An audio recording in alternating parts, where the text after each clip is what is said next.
Hello friends, मैं फिर से आ चुका हूं आप लोगों के लिए एक नए एपिसोड के साथ। तो हेलो गाइस, मैं हूं राज और आप लोग देख रहे हैं राज द स्टोरी।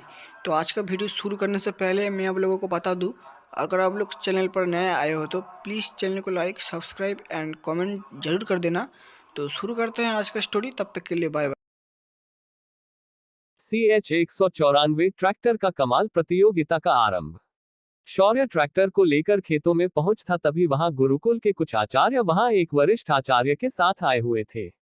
ये सारे आचार्य गुरुकुल के खेतों पर ध्यान रखते थे। शौर्य के यहाँ आते ही वरिष्ठ आचार्य दौड़कर यहाँ पहुंच गया। लेकिन जब उन्होंने विशालकाय ट्रैक्टर को सामने खड़ा देखा तो उनकी सांसें भारी हो गई। शौर्य ने उन्हें देखा भी नहीं और वहां मौजूद मजदूरों को उसके इस्तेमाल का सही तरीका समझाने लगा। शौर्य को खुद को ऐसा नजरअंदाज करते देखकर वरिष्ठ आचार्य को बहुत अपमानित महसूस हुआ। वो गुस्से से शौर्य को देखकर बोला, दिव्य पुत्र शौर्य, आपको ये मालूम होना चाहिए कि आप एक वरिष्ठ आचार्य के सामने खड़े हैं। आपको हमारा सम्मान करना चाहिए। तुमने इन मजदूरों को कोई ऐसा यंत्र लाकर दिया तो भी किया। इस वजह से उनकी दिहाड़ी हम बढ़ाने वाले नहीं है, उल्टा हम इसे घटाकर 3 चांदी के सिक्के कर देंगे। ये सुनकर शौर्य को थोड़ा बुरा लगा। यहाँ आज भी प्राचीन काल के नियम चल रहे हैं। ये बहुत बुरी बात है।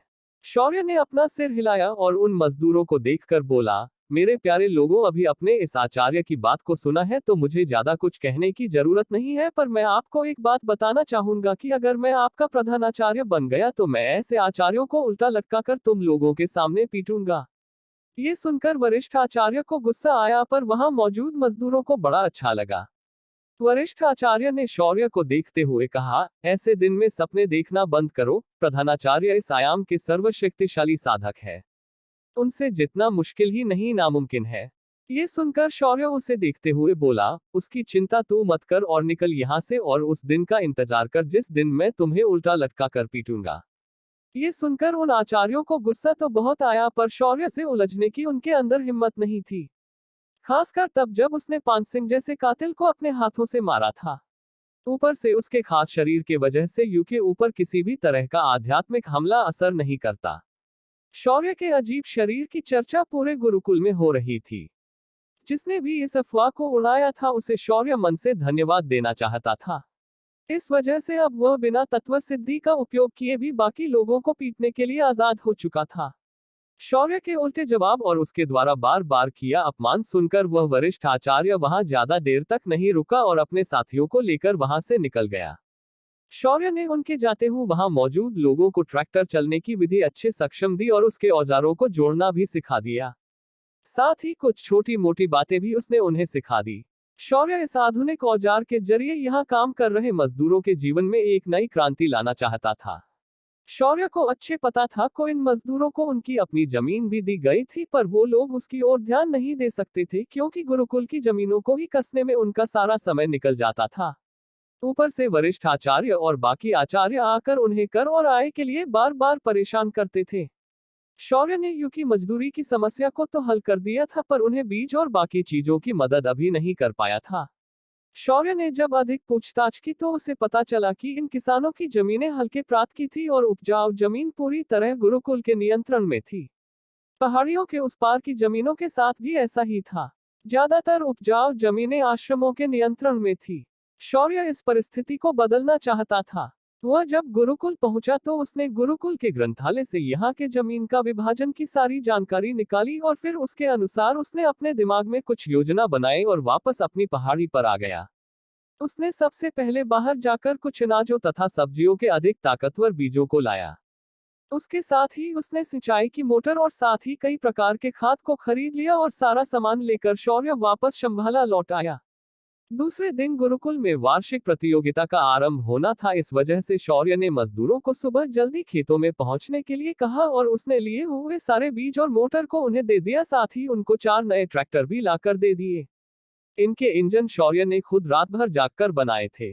सारा सामान मजदूरों को देकर उन्हें साफ चितवंदी की उसने दिए हुए चीजों का वो लोग सिर्फ अपने निजी खेतों में ही प्रयोग करेंगे और पारंपरिक पद्धति का वो लोग गुरुकुल के खेती में उपयोग करेंगे। और ये सब उन्हें सिर्फ 1 महीने तक ही करना है। शौर्य सारा काम निपटाकर जब गुरुकुल पहुंचा तब अद्विका जो सुबह डायमेंशन से अपनी साधना को बढ़ाकर बाहर आई थी वो बुलेट लेकर गुरुकुल में शौर्य का इंतजार कर रही थी। गुरुकुल के छात्र शौर्य से एक डर महसूस करते थे जिस वजह से वो लोग शौर्य और अद्विका के पास आने में हमेशा झिझकते थे। इस वजह से शौर्य ने हिमानी को छोड़कर कोई नए दोस्त नहीं बनाए थे। शौर्य के एंट्री मारते ही उसे कुछ आंखें घूरते हुई महसूस हुई। जब उसने उस ओर देखा तो पाया कि वो तो दामिनी आश्रम के प्रमुख की थी। उसके बगल में अजिंक्य और उसके साथी भी शौर्य को ही देख रहे थे। वहीं बाकी आश्रम के बच्चे भी शौर्य को ही देख रहे थे।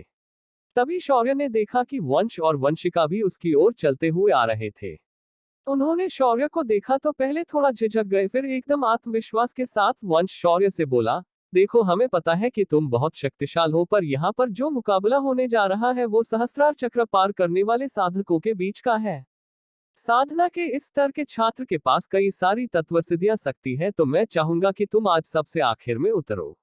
वंश की बात सुनकर शौर्य को उसकी आवाज में खुद के लिए नफरत साफ दिखाई दे रही थी। शौर्य ने फिलहाल इस मच्छर को थोड़ी देर और आवाज करने देने की अनुमति दे दी।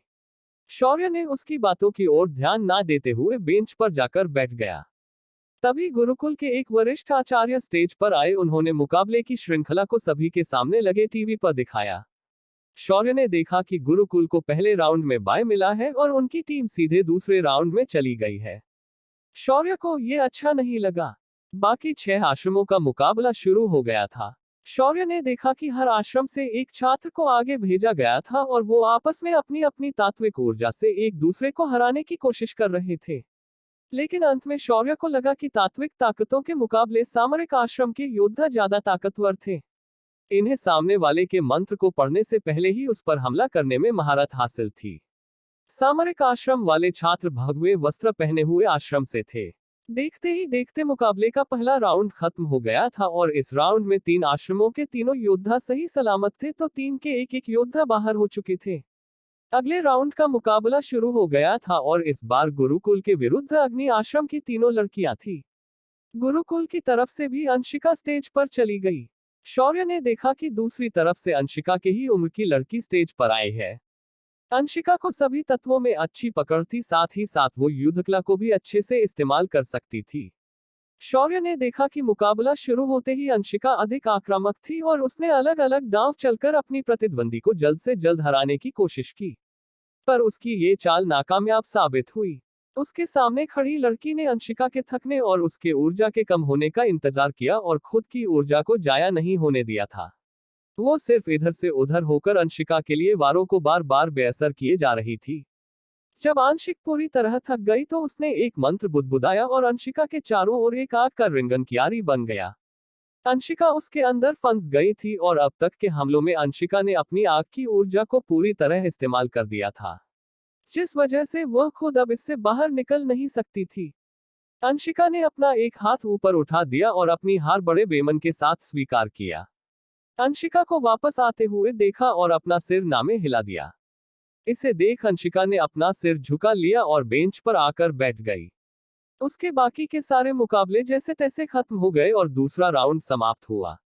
इस राउंड में इस बार अग्नि आश्रम और दामिनी आश्रम को छोड़कर बाकी के सभी आश्रमों के 1 या 2 छात्र बाहर हो चुके थे। तीसरा राउंड फिर एक बार शुरू हो गया और गुरुकुल की तरफ से वंश मंच पर चला गया। उसके विरुद्ध अजिंक्य खड़ा तो जो दामिनी आश्रम की तरफ से आया था। अभी भी शौर्य के थप्पड़ की वजह से उसके चेहरे की सूजन कम नहीं हुई थी। वो अंश को गुस्से से देख रहा था और उसे घूरे जा रहा था। अंश को अच्छे से पता था कि इसकी ऐसी हालत शौर्य के एक थप्पड़ से हुई है। इस वजह से अंश ने भी इसे हल्के में लिया और यही उसकी सबसे बड़ी भूल हो गई। जैसे ही मुकाबला शुरू हुआ अजिंक्य ने अपने चारों तरफ बिजलियों को प्रकट किया और एक झटके के साथ वह अपनी जगह से एक बिजली की चिंगारी में बदल गया और वह गायब हो गया। सभी ने देखा कि अंश के आसपास कई बिजली की तरंगें फैलने लगी थी और इनके अंदर अंश पूरी तरह घिर चुका था। धीरे धीरे ये तरंगें मोटी होती गई और सभी को उन तरंगों में अजिंक्य की छवि दिखाई देने लगी। अब सभी को पता चल चुका था कि अजिंक्य ने खुद को बिजली की तरंगे में बदल दिया था और पूरी रफ्तार के साथ वह मंच पर अंश के आसपास नाचे जा रहा था। अंश को वो दिखाई देना बंद हो चुका था। अंश ने भी अपनी अग्नि ऊर्जा को और पवन ऊर्जा तत्वों को सक्रिय किया और एक प्रचंड आग अपने शरीर से निकली और उसे पवन ऊर्जा की मदद से लहर की तरह अपने शरीर से दूर धकेल दिया। आग की लहरों के प्रभाव के कारण चारों तरफ तेजी से घूम रहे अजिंक्य की रफ्तार में रुकावट आ गई और वो अपनी जगह पर रुक गया और हवा में उछलकर अंदर की तरफ आ गया। उसे अपने सामने देखते ही अजिंक्य ने जल तत्व का आवाहन किया और पानी का बड़ा सांप बनाकर उसे अजिंक्य के ऊपर किसी चाबुक की तरह बरसा दिया। पानी के इस वार से अजिंक्य खुद को बचाने के लिए इधर उधर कलाबाजियां खाने लगा, मगर अंश का फटका उसे अपनी कमर पर लग गया और उसने पहने हुए पीके वस्त्र वहीं से काट दिया। अजिंक्य को भयानक पीड़ा महसूस हुई, मगर अंश के चेहरे पर मुस्कुराहट थी। अजिंक्य ने अपने दांत पिसे और उसने अपने हाथ को हवा में उठाकर कहा, क्षणिकाघात। उसके इतना कहते ही कई सारी बिजली की बोल्ट्स अंश पर अचानक हवा से प्रकट होकर गिरने लगी। अंश ने खुद को इनके प्रभाव से बचाने के लिए यहाँ वहां कूदना शुरू किया। तभी अजिंक्य ने अपना दूसरा हाथ ऊपर उठा दिया और जमीन पर फिर एक बार बिजली की बोल्ट किसी बवंडर की तरह अंश के चारों ओर घूमने लगी और धीरे धीरे उनकी ऊंचाई बढ़ाने लगी। अंश को अब कुछ भी समझ नहीं आ रहा था कि क्या किया जाए। वो इसके अंदर घिर चुका था। जैसे ही वह इस बात से कंफ्यूज हुआ, अचानक एक बिजली का बोल्ट उसे आकर उसके सीने पर लग गया और वह उड़कर मंच से नीचे गिर गया। इसके साथ गुरुकुल के दोनों वरिष्ठ छात्र बाहर हो गए, लेकिन अब वहां बाकी बचे छात्रों के चेहरे पर खुश दिखाई दे रही थी, वहीं मुकाबले में हिस्सा लेने वालों के आंखों में नफरत दिखाई देने लगी। उन सभी शौर्य की बदतमीजी अपनी आंखों से देखी थी और किस तरह से उसने आश्रम प्रमुखों के सामने ही अपने प्रधानाचार्य का अपमान किया था और कैसे उसने अजिंक्य को एक ही झापड़ में बेहोश किया था। आज सभी आश्रम के छात्र इसी बात का प्रतिशोध शौर्य से लेने के लिए आतुर थे। अजिंक्य मंच पर खड़े होकर शौर्य को देखकर अपने गले पर अंगूठा लगाकर चीरने का इशारा करता है। शौर्य उसकी इस हरकत को देखकर इसे अपनी बीच की उंगली दिखाकर चिढ़ा देता है। तीसरे राउंड के बाकी मुकाबले शौर्य के लिए इतने खास नहीं थे, तो उसने अपनी आंखें बंद कर ली और इस राउंड के खत्म होने का इंतजार किया। राउंड के खत्म होते ही अब मंच पर बस 4 लोग बच गए थे। इसमें गुरुकुल ने एक भी मुकाबला ना जीतते हुए भी उनका एक छात्र बचा था, जो शौर्य था। दामिनी आश्रम की तरफ से सिर्फ अजिंक्य ही चौथे राउंड में पहुंच गया था। उसके बाद सामरिक आश्रम से भोला सिंह भी चौथे राउंड में पहुंच गया था। अंबुज आश्रम से सुखदेव भी चौथे राउंड में पहुंच गया था। सुखदेव इस मुकाबले का डार्क हॉर्स साबित हुआ था। सुखदेव ने अपनी शक्तियों को सिर्फ मुश्किल घड़ी में ही इस्तेमाल किया था, नहीं तो उसने अपना पूरा समय मंच पर दुश्मन के हमलों से बचने में ही निकाल दिया था। ये खिलाड़ी सिर्फ खेलने वाले लोगों में से था। आधे घंटे के ब्रेक के बाद मुकाबले का चौथा राउंड चालू हो गया। पहला मुकाबला अजिंक्य और सुखदेव के बीच होने वाला था और दूसरा मुकाबला शौर्य और भोला सिंह के बीच होने वाला था। अगले राउंड के लिए मंच तैयार हुआ और सबके सामने सुखदेव और अजिंक्य स्टेज पर पहुंच गए। इस वक्त अजिंक्य का घाव उसके शरीर के ऊपर से गायब हो गया था और वो एकदम तरोताजा महसूस कर रहा था। वो अपनी जगह पर खड़े होकर चारों तरफ हाथ उठाकर सभी को अभिवादन कर रहा था। तभी सुखदेव भी स्टेज पर पहुंच जाता है। हर बार की तरह सुखदेव इस बार भी थोड़ा सहमा हुआ लग रहा था। मुकाबला शुरू हो गया और अजिंक्य ने दूर से ही बजलियों को सुखदेव के ऊपर फेंकना शुरू कर दिया। सुखदेव हमेशा की तरह स्टेज पर चारों ओर दौड़ने लगा, उछलने लगा और खुद को बिजली के हमलों से बचाने लगा। उसकी हरकतें सभी को हंसा रही थी, लेकिन तभी अजिंक्य, जो इतनी देर से पूरी तरह सुखदेव पर हमले करने में व्यस्त था, उसका ध्यान अपने पैरों की तरफ गया। उसके पैर पूरी तरह से पानी में भीग चुके थे। तभी उसने देखा कि पानी का बना हुआ एक सांप जैसा कुछ उसके पैर को जकड़ लेता है और उसका दूसरा सिर बढ़ाते हुए सुखदेव जिधर भाग रहा था उसी ओर जा रहा था। उसी वक्त अजिंक्य की बिजली का एक बोल्ट भी सुखदेव जिस जगह जा रहा था उसी दिशा की ओर जा रहा था। जैसे ही वो बोल्ट सुखदेव के ऊपर गिरने वाला था, अचानक वहां एक धमाका हो गया और अजिंक्य एक जोरदार चीख के साथ नीचे गिर गया। क्या हुआ था ऐसा मंच पर? क्या शौर्य इस मुकाबले में भी पंगे लेगा? क्या गुरुकुल की प्रतिमा शौर्य बचा पाएगा? क्या होने वाला है आगे?